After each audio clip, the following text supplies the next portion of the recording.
Oi, gente, tudo bem com vocês? O meu nome é Beatriz Nogueira Mota, eu sou aluna do 10º semestre do curso de Direito do Unisal Lorena e para complementar o vídeo de revisão da matéria de processo civil, a gente vai resolver agora umas questões da OAB.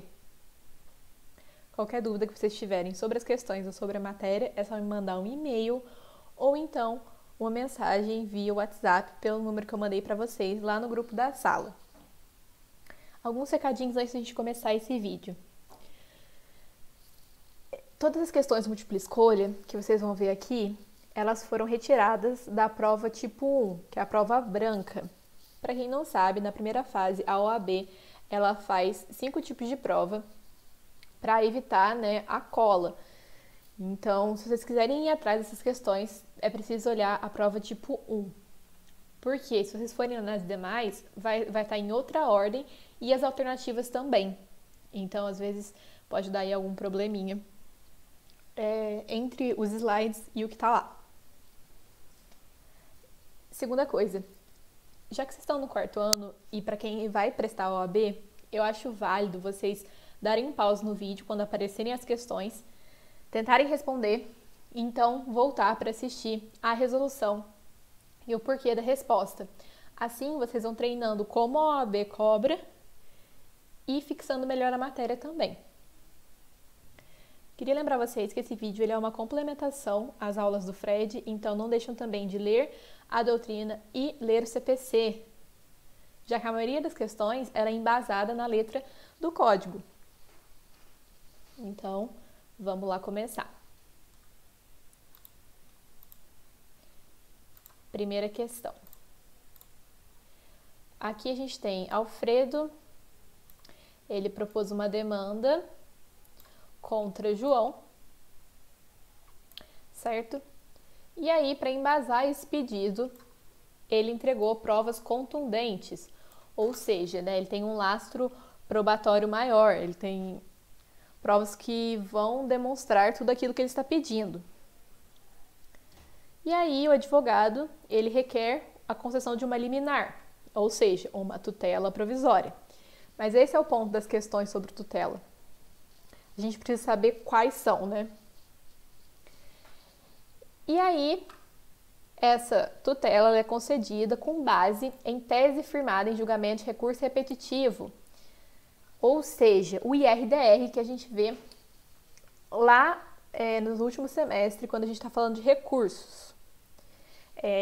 Aquelas situações em que a gente tem vários processos iguais e que eles são paralisados e é julgado apenas um, que vai ser o paradigma, e a decisão dele vai refletir em todos os demais.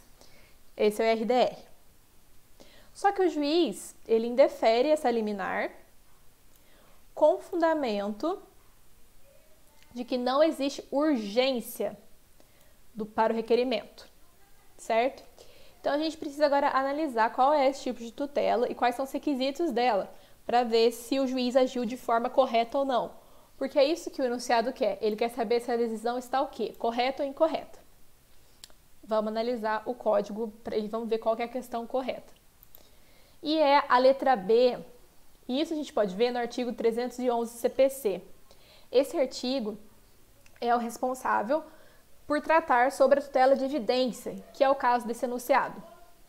Lá no caput, a gente vê que o legislador colocou que a tutela de evidência independe de dano ou risco ao resultado útil do processo. O dano, o resultado útil do processo, ele vai ser apenas para a tutela de urgência, para de evidência não. Na tutela de evidência, a gente tem todas as hipóteses no artigo 311, sendo que uma delas é a prova documental, juntamente com o pedido baseado em IRDR. Então, vamos voltar agora para analisar cada uma das questões. Aqui está falando que a decisão do juiz foi correta, pois, ainda que o autor tenha razão, o devido processo legal impõe que seu direito seja reconhecido apenas em sentença. Não. Por quê? Toda a ideia da tutela provisória, que foi inserida no código, é ter uma decisão mais rápida e antes do fim do processo. claro que ela pode sim ser decidida lá na sentença. Mas quando o legislador lhe abre a possibilidade de ser requerido tanto na petição inicial como antes de começar o processo, ele está falando que pode ser deferida a qualquer momento, não só em sentença, certo? Aqui a gente viu que a letra B é a letra correta.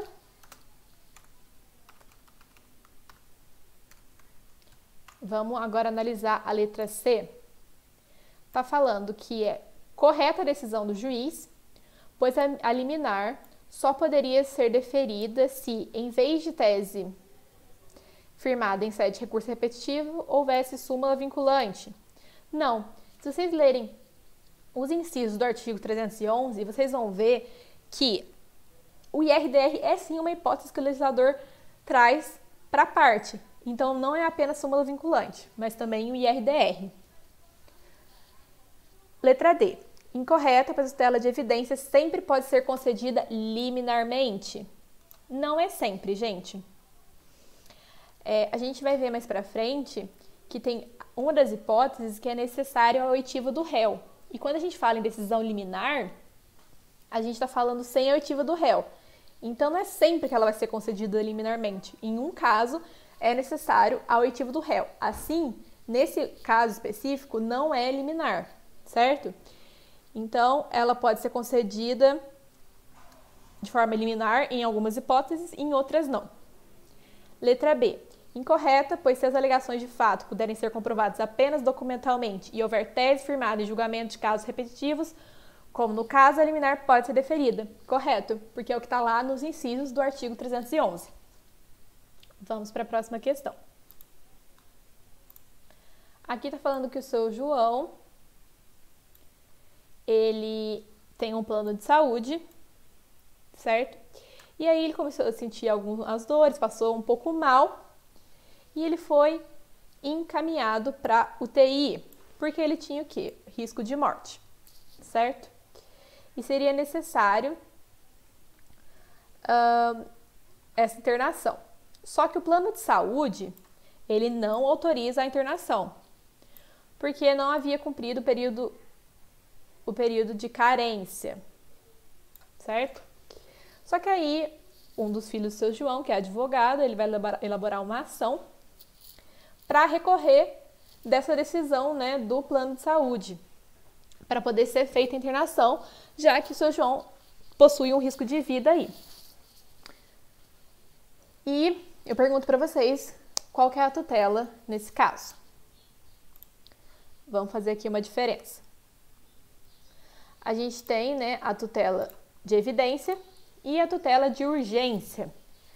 A tutela de evidência é quando a gente tem prova documental mais as hipóteses do artigo 311. Já a tutela de urgência é quando tem um perigo de dano ou resultado útil do processo. No enunciado está falando que o seu João ele está com risco de morrer. Assim, a gente tem um grande perigo de dano, certo? Se ele não for internado, ele pode morrer. Então, a gente vai ter um dano ali, né? Ele pode perder a sua vida devido àquela não internação. Nessa, a gente já consegue ver, quando está falando assim, a questão de dano, de risco, já está encaminhando o nosso raciocínio para a urgência, como é o caso. Por que não é a evidência? Porque a questão, né, do risco de vida não é uma das hipóteses do artigo 311 e também o enunciado não fala nada sobre prova documental. Então, não há que se falar em tutela de evidência. A gente volta na questão de que o enunciado fala de risco de morte, que é um perigo de dano, então a gente se volta para a tutela de urgência, certo? Mas, se vocês tiverem lido, né, antes de eu estar falando aqui, as alternativas, tem um outro ponto que a gente precisa analisar. Aqui está falando no artigo 300 que a tutela de urgência será concedida quando houver elementos que evidenciem a probabilidade do direito e o perigo de dano, certo? Já no parágrafo 2º, está falando que a tutela de urgência pode ser concedida liminarmente ou após a justificação prévia. Isso indica o poder geral de cautela que o juiz tem, ou o poder geral cautelar. O juiz, ao decidir sobre a tutela provisória, ele pode determinar a sua concessão de forma liminar, sem escutar a outra parte, ou apenas depois de justificativa, apenas depois do contraditório formado. Vocês podem estar se perguntando, mas se for liminar, a gente não tem uma ofensa ao princípio do contraditório? Não, porque é o que a gente fala de contraditório postergado, né? Depois aquela parte vai poder falar sobre aquela tutela. Então, o juiz ele vai decidir se vai ser de forma liminar, sem escutar a outra parte, ou após justificativa. Depende do que ele decidir conforme os autos. Vimos que a resposta é a letra C. Então, vamos analisar as demais hipóteses.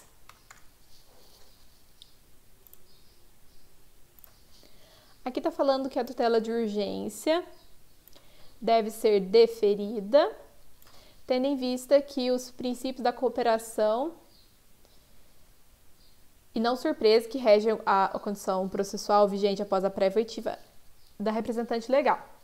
Certo? Aqui está falando que a tutela de urgência ela só pode ser deferida após a prévia da oitiva da parte ré. Só que aqui a gente acabou de ver que não, que o juiz pode deferir de forma liminar, sem a oitiva, né? Letra B. Uma vez demonstrado o perigo de dano ou de risco ao resultado útil do processo, o magistrado poderá conceder tutela de evidência. Acabei de falar para vocês que a tutela de evidência não tem perigo de dano ou de risco ao resultado útil do processo. A tutela de evidência, a gente vai ter as hipóteses 311 mais a prova documental, o que não é o que está descrito no enunciado. Letra D. Concedida a tutela provisória requerida em favor do senhor João, ela conserva sua eficácia na pendência do processo, apenas podendo vir a ser revogada com a sentença? Não. As tutelas provisórias, elas têm esse nome, né? Provisórias, elas são sumárias, né? Algo rápido. Elas podem ser rediscutidas ao longo do processo, não apenas em sentença. O plano de saúde pode recorrer, por exemplo. Então, existem outras hipóteses de revogação e não só por sentença. Vamos para a letra C. Alexandre ajuizou uma ação em face da prestadora de serviços, questionando os valores cobrados. A título de tutela provisória, aí ele requereu também aqui indenização, né? A título de tutela provisória, requereu a retirada de seu nome no cadastro de inadimplentes. E a juíza, ela deferiu liminarmente a tutela de evidência, certo? Então, a gente já sabe que essa tutela requerida pelo Alexandre é de evidência. Então, provavelmente é uma das hipóteses, né, do artigo 311, juntamente com a prova documental. Sob o fundamento de que a ré costuma apresentar contestação padronizadas em processos semelhantes, o que caracteriza abuso de direito de defesa. Sob o procedimento adotado, assinar a alternativa correta. A gente precisa analisar aqui se a juíza agiu de forma correta ou não. E para isso, eu vou mostrar para vocês o artigo 311. Aqui vocês estão vendo todas as hipóteses que são cabíveis à tutela de evidência. Tá? Aqui, ó, logo no primeiro inciso, a gente vê o caso dessa questão. Ficar caracterizado o abuso de direito de defesa ou manifesto propósito protelatório da parte. Foi isso que a juíza defendeu, né? Que a prestadora de serviços, ela estaria fazendo isso. Só que a gente precisa ler todo o artigo. A gente dá uma olhada aqui no parágrafo único. Nas hipóteses dos incisos 2 e 3, o juiz pode decidir liminarmente. Ou seja, tudo que estiver fora do inciso 2 e do inciso 3 não pode ser decidido liminarmente, que é o caso do 1. O 1, outra justificativa, né, desse inciso não poder ser decidido de forma liminarmente, é que eu só consigo analisar se houve abuso de defesa quando eu tenho a apresentação da defesa. Se eu não escuto o réu, eu não consigo saber se ele abusou ou não, né? Se ele teve aí um manifesto propósito protelatório, certo? Apenas com a apresentação da contestação que é possível. Então, quando eu vou requerer uma tutela de evidência, com base nesse inciso, eu preciso que o réu seja intimado para se defender, para então ter a caracterização dessa hipótese. Também aqui está justificado pelo parágrafo único do artigo.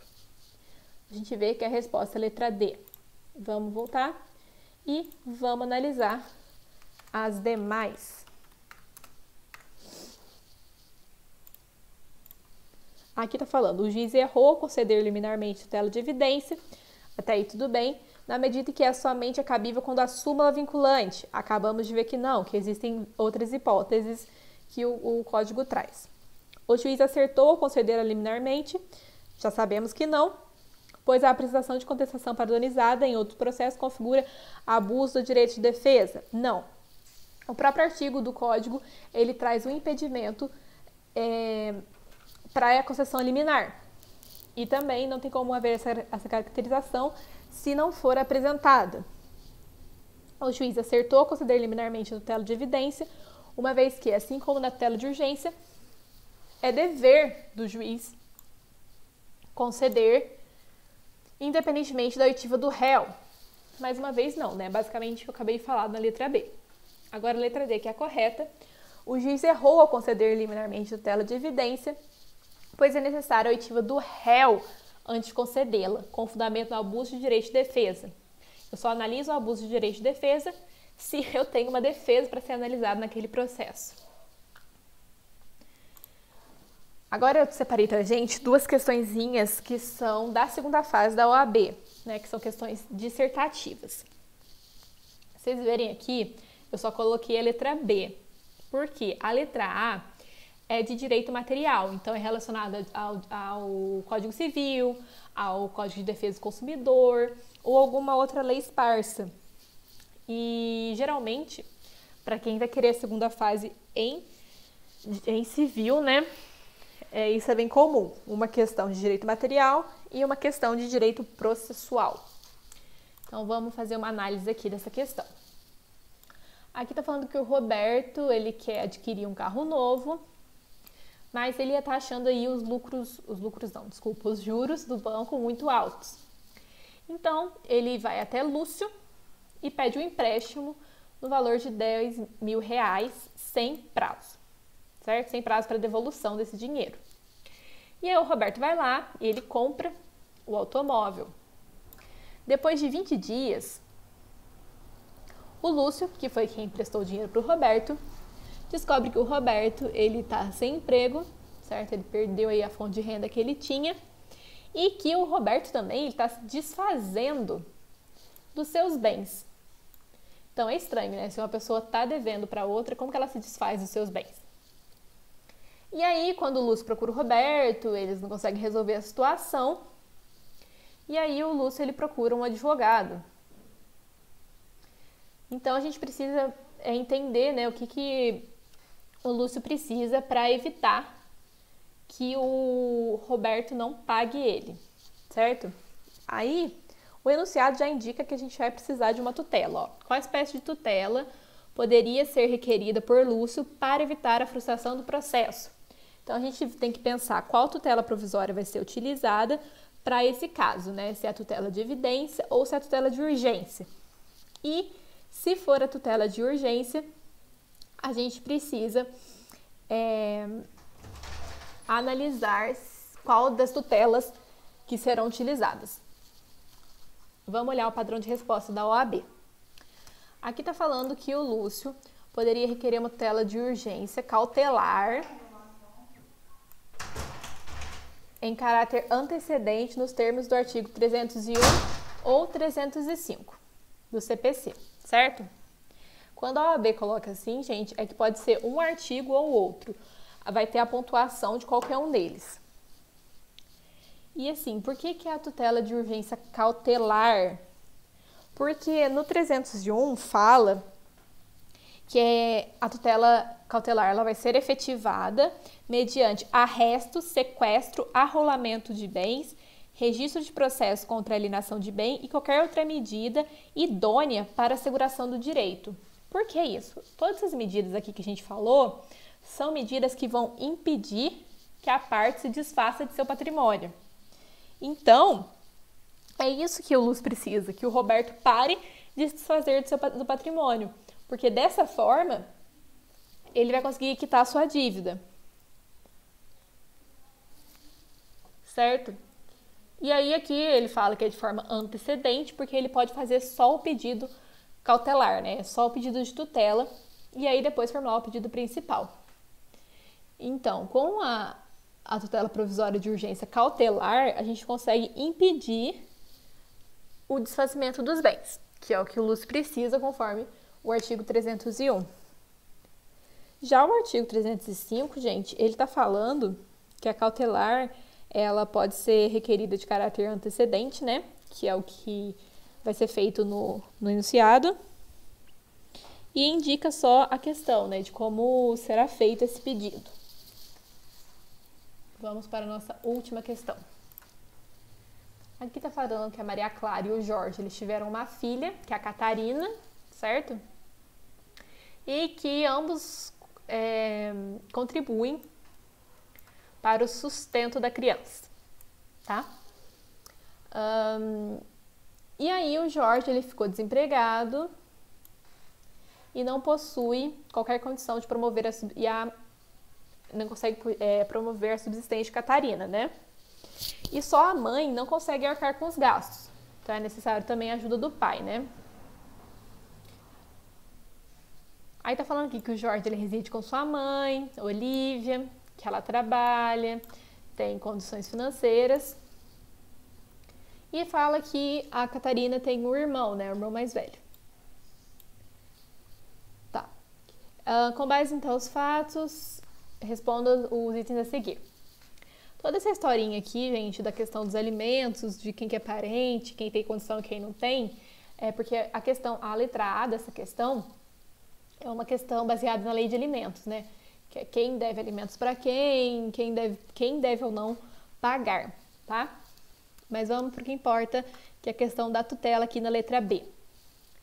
Aqui está pedindo quais são as medidas judiciais cabíveis para resguardar o direito de subsistência de Catarina, considerando a necessidade de obter com urgência provimento que garanta esse direito.